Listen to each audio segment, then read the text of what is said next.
అనమాట. అలాగే water propagation చేయాలంటే 2 బౌల్స్ అవసరం అవుతుంది అనమాట. ఒకటేమో కన్నాలు చేసుకున్న బౌల్, మనం ఫుడ్ పార్సల్స్ లో బౌల్స్ ఉంటాయి కదా, ఆ బౌల్స్ తీసుకొని కొంచెం వాష్ చేసి నీట్ గా దాంట్లో చిన్న చిన్న కన్నాలు చేసేసుకోవాలన్నమాట. కన్నాలు చేసేసుకొని అది పక్కన పెట్టుకోవాలి. తర్వాత దాని కింద వాటర్ పెట్టుకోవడానికి ఒక బౌల్ కావాలన్నమాట. ఒక చిన్న ఏదైనా ప్లాస్టిక్ బౌల్ అయితే ఈజీ అవుతుంది అనమాట. ఎక్కువగా చేయాలి అని అంటే బుట్టలు ఉంటాయి కదా, ప్లాస్టిక్ బుట్టలు, అలాంటివి కూడా వాడుకోవచ్చు అనమాట.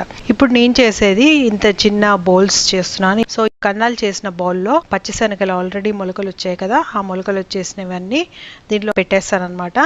పెట్టేసిన తర్వాత కింద బౌల్లో ఇంకొక బౌల్ కావాలని చెప్పాను కదా, ఆ బౌల్లో వాటర్ నింపుకొని దీనిపైన ఈ బౌల్ని పెట్టేయాలి.